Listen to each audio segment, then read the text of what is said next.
तो इस मूवी के स्टार्ट में हम दुनिया के अमीर तरीन आदमी स्टीव से मिलते हैं। अमीर होने के साथ साथ स्टीव बूढ़ा और बीमार हो चुका था, इसीलिए अब वो एक ऐसी कंपनी से मीटिंग करने के लिए आया था जिसका दावा है कि वो किसी भी बूढ़े इंसान को जवान कर सकते हैं। स्टीव यहाँ आकर डॉक्टर चैन से मिलता है, जिन्होंने स्टीव को बताया कि हम एक ऐसे प्रोजेक्ट के ऊपर काम कर रहे हैं जिसकी मदद से हम किसी भी बूढ़े इंसान को एक जवान इंसान का जिस्म दे देते हैं, या ये कहने कि हम उस बूढ़े इंसान के दिमाग को एक जवान इंसान की बॉडी में ट्रांसप्लांट कर देते हैं, जिसकी वजह से वो दुगनी लाइफ गुजार सकता है। लेकिन ये पूरा काम किसी सर्जरी से नहीं होने वाला था, ये सब काम एक ऑटोमेशन मशीन के जरिए होने वाला था। स्टीव अब डॉक्टर से सवाल करता है कि आप लोगों की कंपनी के बारे में ज्यादा लोगों को क्यों नहीं पता। तो जवाब में डॉक्टर कहते हैं ये सब इलीगल है, किसी एक इंसान को जवान करने के लिए बहुत से इंसानों को मरना पड़ता है। स्टीव को इस चीज से कोई प्रॉब्लम नहीं थी, इसलिए डॉक्टर शेन अब उसे एक ऐसे रूम में लेकर आए जहाँ पर बहुत से मैकेनिकल बेड्स थे और यहाँ स्टीव के अलावा बहुत से और लोग भी थे। स्टीव को ये बात बता दी गई थी कि उसके अलावा 9 और लोगों ने इस गेम के अंदर हिस्सा लिया हुआ है। इन बेड्स पर लेट के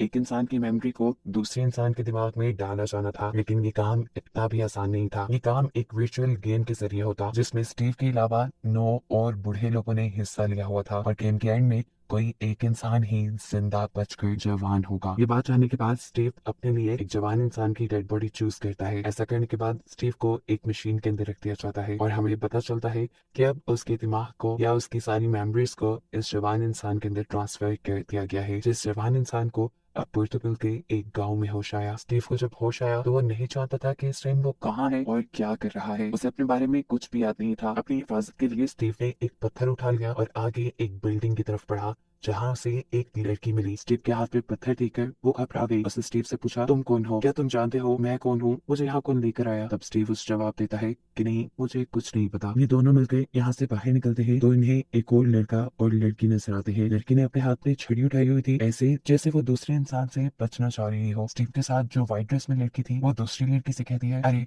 इसे नीचे फेंक दो, हम सभी यहाँ पर गुम हो चुके हैं और बेहतर यही है कि हम आपस में लड़े ना और मिलकर अपने साथ होने वाली इन अजीब चीजों का पता चलाएं ताकि हमें यहाँ से निकलने का कोई रास्ता मिल जाए। वो ब्लैक ड्रेस वाली लड़की उनकी बात नहीं सुनती और वहां से भाग जाती है। अब एक पांचवा लड़का इन सबको एक पिछले कमरे से दिख रहा था, वो भी इनके पास आ गया। इससे पहले कि ये लोग कोई बात करते इन्हें एक जोरदार चीख सुनाई देती है। भाग गए ये लोग इस टूटी फूटी बिल्डिंग से बाहर निकले तो बाहर जाकर उन लोगों ने देखा कि उस ब्लैक शर्ट वाली लड़की ने एक लड़के को इतना मारा था कि उसका कान जख्मी होकर उसके कान से खून निकलने लगा था। ये लोग इस छठे इंसान की पट्टी करते हैं और थोड़ी ही आगे जाने पर इन्हें 4 लोग और भी मिल चुके थे, जिसमें से एक एशियन आदमी था और बाकी 3 की 3 लड़कियां थी। ये 10 लोग पूरे हो चुके थे और अब इनके साथ क्या हो रहा था ये बातें जानने के लिए ये लोग इसी बिल्डिंग के अंदर आ गए जो यहाँ पर बनी हुई थी। इन्हें लगा कि बिल्डिंग के अंदर ही कोई क्लू हो सकता है। एकदम से यहाँ एक होलोग्राम अपीयर हुआ, ये डॉक्टर चैन का था, जिस होलोग्राम ने इन सबको बताया कि ये लोग इस टाइम एक वर्चुअल गेम के अंदर है और इन लोगों की असल बॉडी इस टाइम फैसिलिटी के अंदर है। वो बताता है कि आप सब लोग दुनिया के अमीर तरीन लोग हैं और आप लोग इस गेम में इसलिए आए हैं ताकि आप लोगों को दोबारा जवान किया जा सके, लेकिन आप में से सब लोग जवान नहीं हो पाएंगे। कोई एक जीतने वाला ही इंसान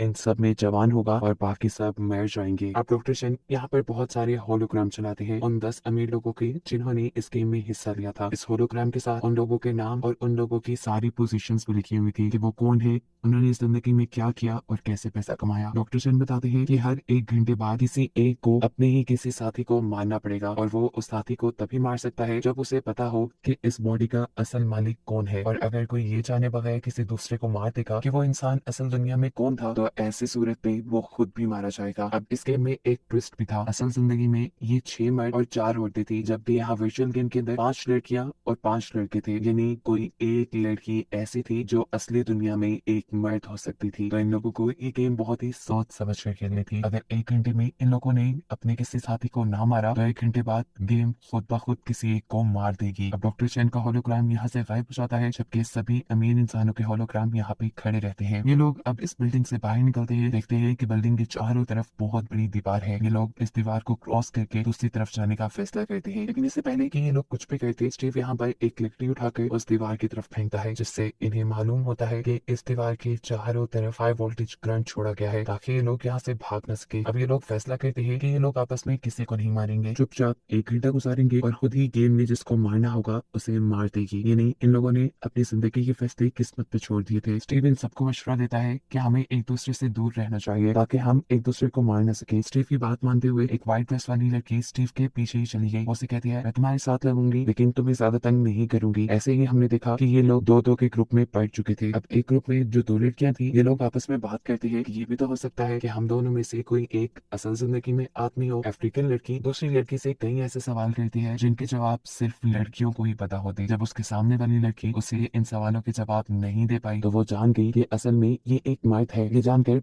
उसने फौरन उस लड़की को चालाकी से करंट वाली दीवार पे धक्का दे दिया और ऐसे वो लड़की चलकर मर गई। इन्हें एक घंटा खत्म होने से पहले ही इन्होंने अपनी गेम में एक मर्डर कर दिया था। इस अफ्रीकन लड़की ने अपने लिहाज से ये सब कुछ छुप के किया था लेकिन वो नहीं जानती थी कि स्टीव और उसकी व्हाइट ड्रेस वाली साथी ने उसको देख लिया था। इस लड़की को मारने के बाद अब वो होलोग्राम के पास गई और उसने वहाँ पे एक होलोग्राम चूज किया। ये लड़का असल में एक बहुत बड़ा फुटबॉलर था। उसकी बॉडी सिलेक्ट करते ही वो होलोग्राम वहाँ से खत्म हो गया। वो अब जैसे ही पीछे देखती है तो यहाँ पर 3-4 लोग और आ चुके थे। यहाँ पर एक आदमी एक लड़की का गला पकड़कर जबरदस्ती उससे उसकी आइडेंटिटी जानने की कोशिश करता है और ऐसे उसे फील होता है कि शायद ये एक एक्ट्रेस है जो असल जिंदगी में काफी तन्हा रह गई थी। हालांकि ये बात उसे इस लड़की ने खुद नहीं बताई। वो खुद ही गैस करके इस लड़की का मर्डर कर देता है और जल्दी से जाकर उस एक्टर वाले होलोग्राम को टच कर देता है। लेकिन अब क्योंकि उसने गैस गलत किया था इस वजह से उस लड़की के साथ साथ वो खुद भी मारा गया। ये लोग अब दोबारा पहले की तरह ग्रुप्स में डिवाइड हो जाते हैं। सभी को अब अपनी मौत से डर लग रहा था। उन्होंने पहले वाले लड़के को देख लिया था कि कैसे किसी गलत इंसान के चूज करने पे वो खुद भी मारा गया। अब इन लोगों ने दोबारा यही फैसला किया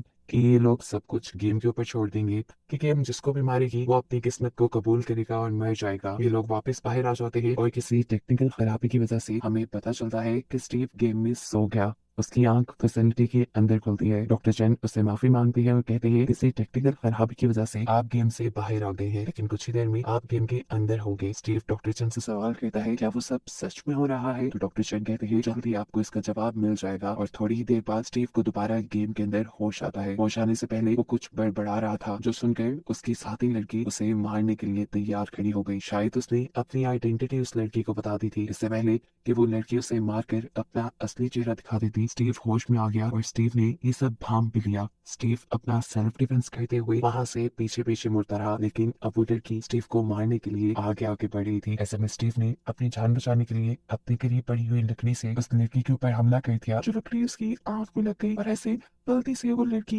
एक गड्ढे में गिरकर मर गई। ये देखकर स्टीव घबरा गया क्योंकि वो ये नहीं जानता था कि मरने वाली लड़की असली दुनिया में कौन है और अगर वो सही होलोग्राम चूज ना करता तो खुद भी मर जाता। डरता हुआ वो अब होलोग्राम वाले रूम तक जाता है। स्टीव होलोग्राम टच करते हुए घबरा रहा था लेकिन उसने बहुत सोच समझ कर अब एक्ट्रेस वाला होलोग्राम टच किया तो उसका अंदाजा बिल्कुल सही निकला और ऐसे उसकी जान बच गई। वो अब इस होलोग्राम वाले रूम से बाहर ही निकल रहा था कि तभी उसे वो अफ्रीकन लड़की नजर आई। उसने अफ्रीकन लड़की से कहा मैं जानता हूँ कि तुमने उस लड़की को मारा है और मैं अब तुम्हारे बारे में भी जानता हूँ तो फिक्र न करो अब अगला नंबर तुम्हारा ही है। वो भी ये बात करके पीछे मुड़ा ही था कि इतनी देर में यहाँ एशियन आदमी आ गया जो उस लड़की से लड़ने लगा। ऐसे ही जैसे वो उस लड़की की असल आइडेंटिटी जान गया हो। बात करते करते वो एकदम से उसे धक्का देकर बिल्डिंग से नीचे गिरा देता है जिसके बाद वो मर जाती है। इस लड़के को लग रहा था कि ये अफ्रीकन लड़की असल दुनिया में एक एक्टर है लेकिन जब उसने होलोग्राम के पास आकर होलोग्राम देखे तो एक्टर का होलोग्राम गायब हो चुका था। दूसरा लड़का उसे बताता है कि एक्टर को तो स्टीव ने मार दिया। ये सुनकर वो बुरी तरह घबरा गया कि अब वो क्या करेगा। उसे तो कुछ पता नहीं था। वो डरते हुए यहाँ एक लड़की मारिया को टच करता है। उसकी किस्मत इतनी अच्छी चली कि उसका गैस बिल्कुल ठीक था और ऐसे उसकी जान बख्शी गई।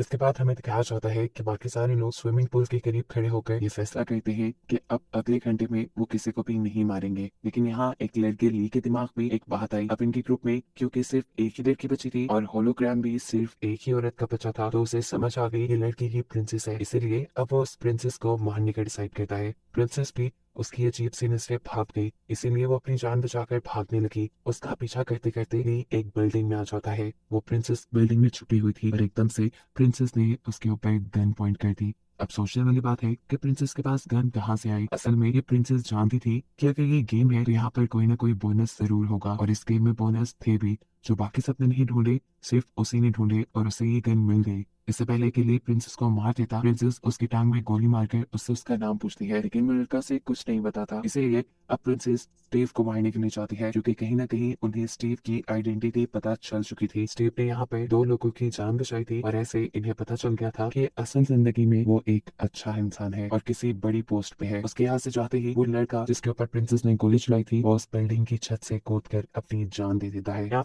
प्रिंसेस जो स्टीव तक पहुंचना चाह रही थी, एकदम से उसके ऊपर पीछे से किसी दूसरे लड़के ने हमला कर दिया। उसने प्रिंसेस के हाथ से प्रिंसेस की गन छीन ली, लेकिन उसे मालूम हुआ कि इस गन में सिर्फ एक ही गोली थी। प्रिंसेस जो अब नीचे बैठी हुई थी, उसके डर से मौके का फायदा उठाते हुए वो अपने पास पड़ी हुई एक रॉड से उस लड़की के ऊपर हमला करके अपनी जान बचाती है। वो लड़का अभी मरा नहीं था, बस जख्मी हुआ था। उसके चीखने की आवाज सुनकर स्टीव और गेम में मौजूद आखिरी लड़का जो कि एक फाइटर है, वो भी यहाँ आ गया। स्टीव अपनी जान बचाने के लिए जल्दी से जमीन पर पड़ी हुई गन उठाकर उस लड़की के ऊपर पॉइंट कर देता है, लेकिन गन में तो गोलियां है ही नहीं। ये देखकर वो हंसने लगा। उस दूसरे लड़के ने प्रिंसेस से कहा, चलो एक डील कहते हैं, हम इन दोनों को मार देते हैं और फिर गेम खुद ही चूज कर लेगा कि हम दोनों में से किसको जिंदा रहना है। ये सुनकर स्टीव डर गया और वहां से भागने लगा। वो लड़का भी अब स्टीव का पीछा कर रहा था। तंग आकर स्टीव उससे बचने के लिए गन को स्विमिंग पूल में फेंक देता है और फिर वहीं गिरी पड़ी हुई एक टूटी हुई बोतल के जरिए उसे चकमा देते हुए मार डालता है। इसके बाद वो होलोग्राम रूम की तरफ बढ़ा, क्योंकि अब उसे मरने वाले आदमी की असल आइडेंटिटी को टच करना था। इससे पहले कि वो होलोग्राम रूम तक पहुंचता, हमने देखा कि जिस लड़की के ऊपर प्रिंसेस ने हमला किया था वो लड़का भी मर गया और प्रिंसेस ने जाकर उसका होलोग्राम टच किया। यहाँ पर प्रिंसेस का भी गेस बिल्कुल ठीक था, वो एक क्रिश्चियन आदमी था जिसके होलोग्राम पर प्रिंसेस ने टच किया था। और अब बस यहाँ 3 होलोग्राम भी बचे थे, जिसमें से एक स्टीव का अपना था, एक लड़की का था। तो जाहिर सी बात थी तीसरा होलोग्राम अब वो था जिसे स्टीव ने मारा था। अब स्टीव उस होलोग्राम को टच कर लेता है और फिर बाहर आकर प्रिंसेस से मिलता है। वो प्रिंसेस से कहता है, हमें ये आखिरी घंटे एक साथ गुजारने चाहिए, हो सकता है कि गेम हम दोनों में से किसी को चूज करके खुद ही मार दे। तब प्रिंसेस कहती है, हाँ, लेकिन उससे पहले हमें फाइटर को मारना होगा। स्टीव उसे ये बात नहीं बताता कि वो फाइटर को पहले ही मार चुका है। वो उसे भी फाइटर की तरह ही चकमा देकर टूटी हुई बोतल के जरिए मार देता है और ऐसे आखिर वो प्रिंसेस भी मर गई, जिसके बाद एक बचा हुआ आदमी यानी स्टीव इस गेम को जीत गया और अब असल जिंदगी में वो जवान हो जाता। गेम खत्म हो चुकी थी और हमने दिखा कि स्टीव अपने एक जवान जिस्म के साथ असली दुनिया में आ गया। अपने आप को जवान देखकर स्टीव इतना खुश था कि वो डॉक्टर चेन को इस कंपनी को चलाने के लिए एक बहुत बड़ी फंडिंग भी देता है। जिसके बाद वो वीकेंड में दिखाया जाता है कि डॉक्टर चेन और भी बहुत से बूढ़े लोगों को इस गेम के बारे में बता रहे थे और ये दिखाते हुए कहानी यहाँ खत्म हो जाती है।